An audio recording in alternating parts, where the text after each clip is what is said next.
இன்னைக்கு நம்ம இந்த வீடியோல பார்க்க போற 3 மியூச்சுவல் ஃபண்ட் பாத்தீங்கன்னா, என்னோட கிளையண்ட்டுக்கு பாத்தீங்கன்னா நான் குடுத்துட்டு இருக்கேன். கிட்டத்தட்ட 6 மாசமாட்டு இந்த மியூச்சுவல் ஃபண்ட்ஸ நான் குடுத்துட்டு இருக்கேன். அவங்களுக்கு கிட்டத்தட்ட குடுத்த ரேஞ்சில இருந்து ஒரு நல்ல ஒரு ப்ராஃபிட்டபிளா இருக்கு. இன்னும் பாத்தீங்கன்னா, நல்ல ப்ராஃபிட் ஆகுறதுக்கு வாய்ப்பு இருக்கு. நீங்க வந்து ஒரு எஸ்ஐபி போடணும்னு நினைக்கிறீங்களாலும் சரி, ஒரு லம்சம் இன்வெஸ்ட்மெண்ட் அதாவது ஒன் டைம் இன்வெஸ்ட்மெண்ட் பண்றதா இருந்தாலும், இந்த 3 மியூச்சுவல் ஃபண்டும் உங்களுக்கு சூப்பரா இருக்கும். ஒரு மிட் கேப், ஸ்மால் கேப் இதுல போய் அமுட்டுக்கிறதுக்கு பதில் நம்ம இந்த மாதிரி ஒரு மியூச்சுவல் ஃபண்ட் போடுறீங்கன்னா ஃபியூச்சர் growth பாத்தீங்கன்னா உங்களுக்கு நல்லாவே இருக்கும். இந்த 3 மியூச்சுவல் ஃபண்டை பத்தியும் நான் தனித்தனி வீடியோஸ் பாத்தீங்கன்னா நான் யூடியூப்ல அப்லோட் பண்ணியிருக்கேன். அந்த அந்த 3 வீடியோவையும் சேர்த்து தான் நான் இந்த ஒரு வீடியோவா கொண்டு வந்திருக்கேன். அதனால ஃபுல்லா பாருங்க, கண்டிப்பா யூஸ்ஃபுல்லா இருக்கும். லாஸ்ட் பாத்தீங்கன்னா ரொம்ப இம்பார்ட்டன்டான ஒரு விஷயங்கள் சொல்லியிருக்கேன். உடனே லாஸ்ட்ல போய் அதை மட்டும் பாத்துறாதீங்க. உங்களுக்கு அந்த ஏல இருந்து படிச்சாதான் நம்மளுக்கு இசட் வரைக்கும் ஒரு ஒரு லைன் தெரியும். அதனால வந்து ஃபுல்லா பாருங்க, கண்டிப்பா உங்களுக்கு யூஸ்ஃபுல்லா இருக்கும். நீங்க எனக்கு சப்போர்ட் பண்றதா இருந்தா இந்த வீடியோவை சப்ஸ்கிரைப் பண்ணிட்டு வாட்ச் பண்ணுங்க. ஃபர்ஸ்ட் மியூச்சுவல் ஃபண்ட் பாத்தீங்கன்னா எனர்ஜி செக்டார் மியூச்சுவல் ஃபண்ட். இந்த எனர்ஜி செக்டார் மியூச்சுவல் ஃபண்ட்னா என்னன்னு கேட்டீங்கன்னா, இந்த எனர்ஜி செக்டார்ல பாத்தீங்கன்னா ஃபுல்லாவே நம்மளுக்கு பெட்ரோலியம் ஸ்டாக்கும் பவர் ஸ்டாக்கும் ரிலேட்டட் உள்ள கம்பெனிஸ்ல தான் இன்வெஸ்ட் ஆகும். இதுதான் எனர்ஜி செக்டார். சிம்பிளா இதுதான். இதுல பாத்தீங்கன்னா முக்கியமாட்டு ஒரு 5 பாசிட்டிவ் இருக்கு. ஃபர்ஸ்ட் பாசிட்டிவ் பார்த்தோம்னா 40% பிரைஸ் கரெக்ஷன்ஸ் ஆயிருக்கு. பிரைஸ் கரெக்ஷன் பாத்தீங்கன்னா இதுல வந்து ஒரு நல்ல ஒரு பாசிட்டிவா இருக்கு. ரெண்டாவது பார்த்தோம்னா டேட்டா சென்டர்ஸ் பாத்தீங்கன்னா நல்ல ஒரு growthல இருக்கு. எதனாலன்னு பாத்தீங்கன்னா ஏஐ வந்து ஒரு நல்ல ஒரு பூமிங்ல இருக்கனால டேட்டா சென்டர்ஸோட நீடு பாத்தீங்கன்னா இருந்துகிட்டே இருக்கு. இந்தியாவுல பாத்தீங்கன்னா கூகுள், அம்பானி, அதானி இவங்கள மாதிரி பெரிய பெரிய ஜெயண்ட் முத கொண்டு டேட்டா சென்டர்ஸ் வந்து உள்ள கொண்டு வராங்க. அப்படி இருக்கும்போது பவர் பாத்தீங்கன்னா அதிகமா கன்சப்ஷன் ஆகும்.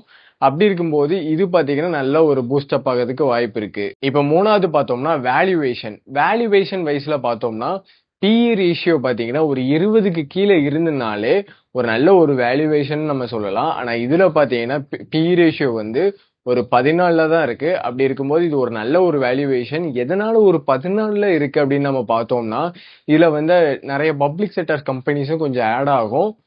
நம்ம ரைட் மியூச்சுவல் ஃபண்ட் சூஸ் பண்றோம்னா கொஞ்சம் நல்லா இருக்கும். பட் அந்த அந்த பப்ளிக் செக்டர் கம்பெனிஸ் இருக்கனால நம்மளுக்கு வந்து PE ரேஷியோவும் நம்மளுக்கு கம்மியா இருக்கு.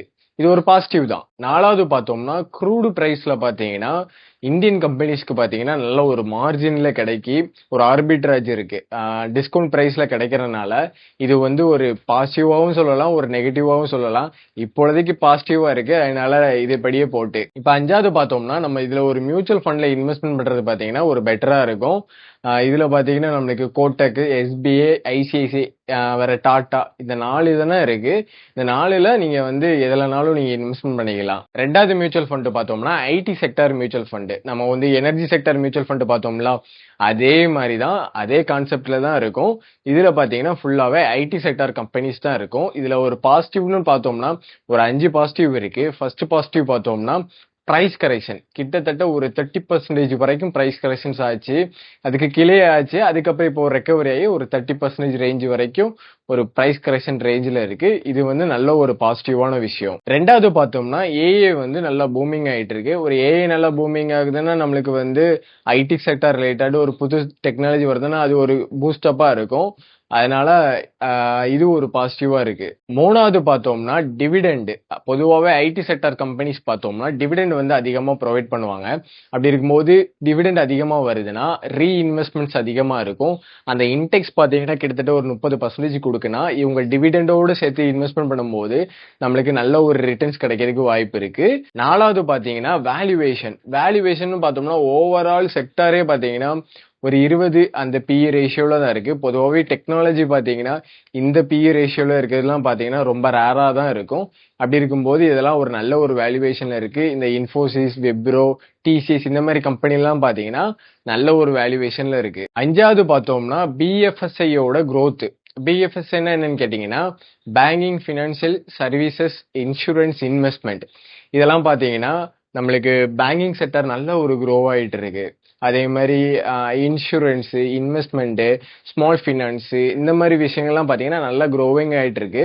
அப்படி இருக்கும்போது அவங்க வந்து க்ரோ ஆகும்போது அவங்க அடுத்த ரேஞ்ச் எங்க இன்வெஸ்ட்மெண்ட் பண்ண பார்ப்பாங்கன்னா டெக்னாலஜில தான் இன்வெஸ்ட்மெண்ட் பண்ணுவாங்க. ஏன்னா வந்து மேஜர் ரோல் பார்த்தீங்கன்னா, அவங்களுக்கு வந்து டெக்னாலஜி சாஃப்ட்வேர் தான் அவங்களுக்கு மேஜர் ரோல் ஆகும். அப்படி இருக்கும்போது டெக்னாலஜில நெறைய இன்வெஸ்ட்மெண்ட் பண்ணிட்டு இருக்காங்க. உதாரணத்துக்கு பார்த்தோம்னா, டிசிஎஸ் பார்த்தீங்கன்னா, ஏதோ ஒரு இன்சூரன்ஸ் கம்பெனியோட ஆர்டர் வந்து பல்க் ஆர்டர் எடுத்திருக்காங்க. இப்படி பிஎஸ்எஃப்ஐ அதோட அந்த கேட்டகரி குரோத் இருக்கனால, ஐடி செக்டாரும் நல்லா மூவ் ஆகும். இப்போ இதுல ஐடி செக்டார்ல இன்வெஸ்ட்மெண்ட் பண்ணணும்னு நினைக்கிறீங்கன்னா, உங்களுக்கு ஒரு 2 ஆப்ஷன் இருக்கு. ஒன்னு இடிஎஃப். நீங்க இடிஎஃப் இன்வெஸ்ட்மெண்ட் பண்றீங்கன்னா ஐடிபிஸ்ல பண்ணலாம். இன்னொன்னு பாத்தீங்கன்னா மியூச்சுவல் ஃபண்ட். மியூச்சுவல் ஃபண்ட்ல இன்வெஸ்ட்மெண்ட் பண்றீங்கன்னா அந்த ஐடிபிஸை விட எக்ஸ்ட்ரா ஒரு 2 to 3% வரைக்கும் ரிட்டர்ன்ஸ் கிடைக்கிறதுக்கு வாய்ப்பு இருக்கு. இந்த 2 ஆப்ஷன்ல நீங்க எதுனாலும் சூஸ் பண்ணிக்கலாம். இப்ப கடைசி மியூச்சுவல் ஃபண்ட் பாத்தீங்கன்னா எஃப்எம்சிஜி. எஃப்எம்சிஜி பாத்தீங்கன்னா ஒரு 5 பாசிட்டிவ் இருக்குன்னு சொல்லலாம். ஃபர்ஸ்ட் பார்த்தோம்னா நம்மளுக்கு பிரைஸ் கரெக்ஷன்ஸ் பாத்தீங்கன்னா அதிகமா கொடுத்துருக்கு. கிட்டத்தட்ட ஒரு 30% வரைக்கும் பிரைஸ் கரெக்ஷன்ஸ் ஆயிருக்கு. பொதுவாகவே எஃப்எம்சிஜி செக்டர் பார்த்தீங்கன்னா இந்த அளவுக்கு பிரைஸ் கரெக்ஷன்ஸ் ஆகுறதெல்லாம் ரொம்ப ரேர் தான். அப்படி பிரைஸ் கரெக்ஷன்ஸ் ஆகி அகெயின் ரெக்கவரி ஆகி போகும்போது கிட்டத்தட்ட ஒரு 100% பார்த்தீங்கன்னா ரொம்ப ஷார்ட் டேர்ம்லேயே கொடுத்துருக்கு. இது வந்து பார்த்தீங்கன்னா ஒரு நல்ல ஒரு பாசிட்டிவா இருக்கு. ரெண்டாவது பாசிட்டிவ் பார்த்தோம்னா ஜிஎஸ்டி. ஜிஎஸ்டியில் பார்த்தீங்கன்னா நம்மளுக்கு நிறைய விஷயங்கள் கம்மி பண்ணியிருக்காங்க. அப்படி இருக்கும்போது இந்த கன்செப்ஷன் பார்த்தீங்கன்னா நம்மளுக்கு டெய்லி கன்செப்ஷனாக இருக்கனால நம்மளுக்கு வந்து இது வந்து நல்ல ஒரு பூமிங் ஆகும். மூணாவது பார்த்தீங்கன்னா இந்த இன்டெக்ஸ்ல பார்த்தீங்கன்னா ஐடிசிக்கு மட்டும் கிட்டத்தட்ட 30% வரைக்கும் வெயிட்டேஜ் இருக்கு. அதாவது நீங்க ₹100 இன்வெஸ்ட்மெண்ட் பண்றீங்கன்னா ₹30 ஐடிசிக்கு இன்வெஸ்ட் ஆகும். அப்படி இருக்கும்போது ஐடிசிலாம் பார்த்தீங்கன்னா நல்ல கம்பெனி.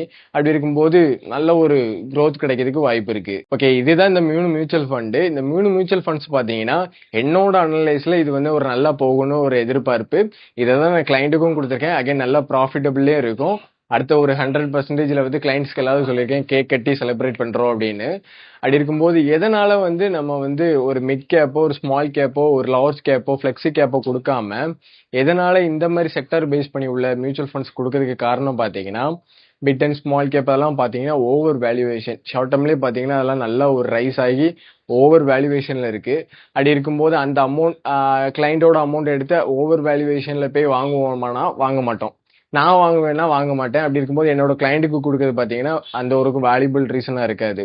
ஆனா வந்து இந்த செக்டார் பேஸ் பண்ணி உள்ளது பார்த்தீங்கன்னா எனக்கு வேலைப்பாடா இருந்தாலும் நல்ல ஒரு வேல்யூவேஷன்ல இருக்கும். நல்ல ஒரு பூமிங் ஆகும். எனக்கு கிட்டத்தட்ட ஒரு ஷார்ட் டேர்ம்லலாம் பார்த்தீங்கன்னா என்னோட கிளைண்ட்ஸுக்குலாம் 20% வரைக்கும் நான் growth எடுத்து கொடுத்துருக்கேன்.